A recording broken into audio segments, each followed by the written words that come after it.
We are here with our patch notes review of Rolling Thunder 3.2. There was really not that many changes in terms of balance.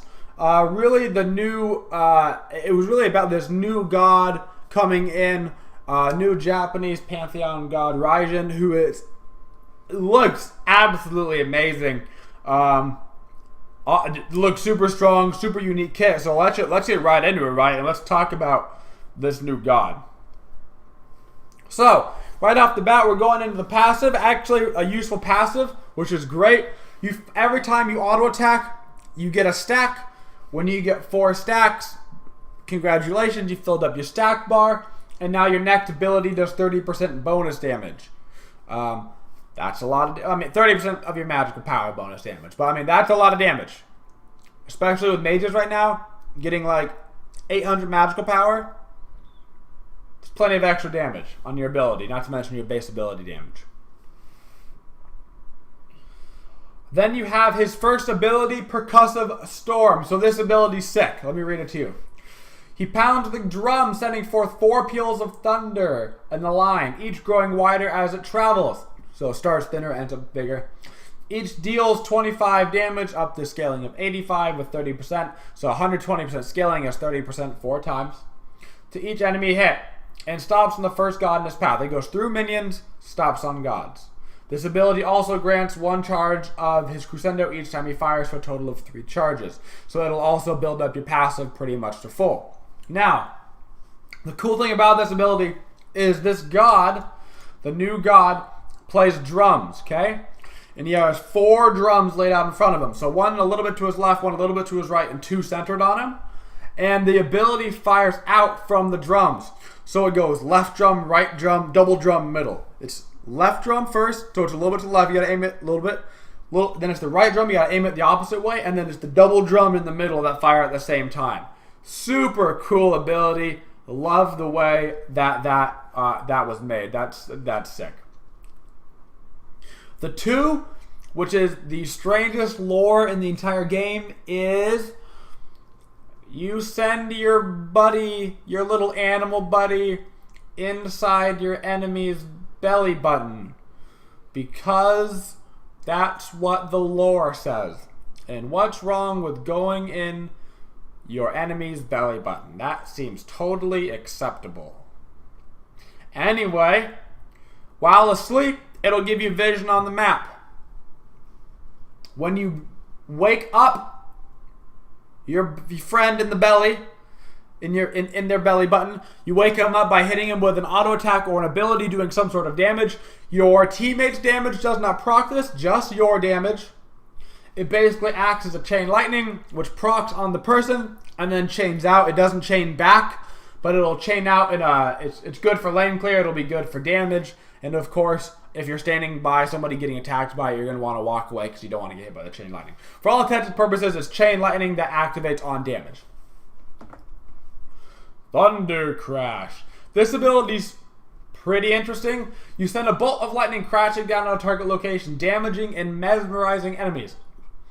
He then ascends into the sky and crashes down at that location shortly after, doing a second burst of damage. So you kind of like, it's a cool animation. You're like, ya, ba, ba. I don't know how, ya. Okay, follow, ya, ba, ba. That's the only way I know how to explain it. Pretty cool. You gotta use it as a getaway skill. You are a mage, by the way. I should clarify this god is a mage that you'll be seeing in the mid lane. Although he'll be tanky, he's a big, fat boy, just like a Zonqui is. His ultimate, which is sick. His ultimate is sick. Okay? Probably broken. It looked pretty broken. Like, absolutely disgustingly broken. But we'll see how it turns out in game. You fly up in the air. Poof. CC immune, and it looked to be damage immune. You're in the air, right? Not super high, but you're like, I'm drum man. Your skill set changes. Think of like a hell ult, right? You switch your skills. Same thing. Your skills all change. If you hit 1, it does 100% damage. In a line. Huge line. Ginormous, cannot miss, thick, long line. Think like just a massive slong. Like the biggest one you ever seen. Okay? Oh, he's not damage immune. So he's confirmed not damage immune, just CC immune in the air. You can hit 2 in the air, and it'll do half damage, but it'll do a half-second taunt for everybody that you hit. Bring them to you. Okay? Or you can beat your 3. It's a huge slong. You might as well be beating it. You can beat your 3, and it'll scare people away. It'll fear them for half a second, and you fire 4 shots. You get 4 shots, and you don't have to do the same shot. You could go 1, 2, 1, 4. Or 1, 2. Yeah, you can't do 4 again. You can do 1, 2, 1, 3. Or you could taunt them, 1 them, taunt it back to you, 1 them again so you don't miss. You're scared about missing, you just 2, 1, 2, 1 or whatever. There's going to be a lot of options with that. It was one of the cooler abilities that I've seen. His entire kit is super aesthetically pleasing. His card is pleasing. His character model is very different and cool. And I like everything the way that character is going. I don't know if he's going to be OP or I don't know if he's going to be bad. I don't know about that. That all comes in in-game and the numbers and stuff and how this all works out. But he looks damn fun and different, which is awesome. So we got some new skins. Nothing crazy, just some tier 2s. So we have his recolor. This, like I said, this god looks sick. He's going to be super fun to play. I can only imagine his voice pack when it comes out will be awesome. Ratatasker got a new tier 2 skin. Wait, is this a new god? Is this god in the game? I've never seen him before. Anyway, must be another new god. Bastet got a tier 2 skin for, all those times that you thought to yourself, I really want to play a god that summons NPCs to do all the work for me. And Aphrodite's getting some mastery skins because boobs. Yonder. New god cards. Alright, this could be interesting. Oh, it looks like it's just Sir Cat getting new god cards for her too. Wait, it's Aphrodite? What the? It's supposed to be Sir Cat. Anyway. Why are the... Huh. Which one of these is not like the other? Anyway. New achievements, because that's what you guys really cared about. Map-related changes. The fire elementals have a new model. A new model. Congratulations, everybody. Yeah. Yeah. Yeah. Anyway, nothing there. Board camp changes a little bit here. Experience increased from 83 to 110, and health increased from 535 to 600. So there's that. Should be beneficial. Probably more to the solo laner, I'd imagine, than it is to the hunter. But I suppose we'll see how that works out. Any changes to those can make a difference on the starts because of the XP and stuff. So we'll see how that goes. Chalice changes. Decrease the health in the Bull Demon King because his health was apparently too high, even though he was the easiest thing in the world to kill. But you can't lifesteal off him as effectively anymore, so I guess it evens out. Relics, nobody cares. Wrath has a cool new indicator for all the times that you use Wrath. Now, when you use it, you can see the new indicator, but since you're not going to use it, you'll never see the new indicator, so it might as well not exist. Sunder. The problem with Sunder was that it was hitting and stopping on minions. Now that it goes through minions, you can also not buy it. So that's good. That's also good. Into some item changes. An item change that actually matters. Only Hunter's Guard was giving you the magical defense stacks and then never taking them off. They were supposed to be removed upon taking magical damage. As it so happened to turn out, they just stayed forever.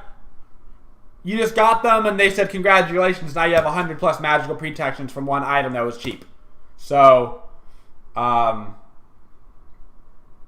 yeah, I guess buy it while you can because that shit is completely broken. Literally broken. It's actually broken. So go buy it before you can't do it anymore. Adventurous Blade. Remove the cooldown from the item because it still gave cooldown from previously when it had cooldown on the max tier and now gave it crowd control reduction. And an interesting nerf that we'll see how this goes. They took the protection shred off of Spear of the Magus percentage-wise.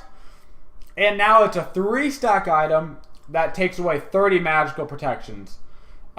Instead of doing the percentage plus go through. Which means that now if you have the 15 base plus that, I mean, that's 45 pen.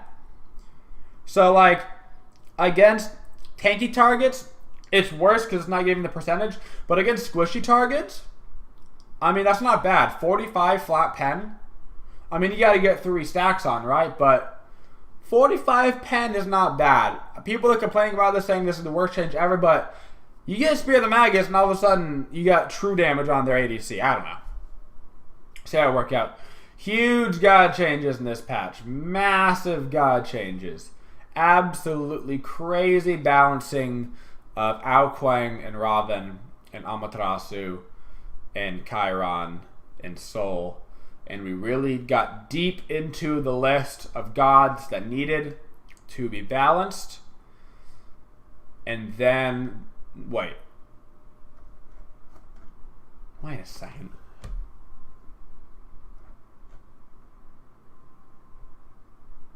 Oh no, I forgot. No. The big problem was Bacchus. The screen shake only applies to enemy gods, so it doesn't apply to you anymore. That's what that was the change that I forgot. My bad. That was the change that we needed.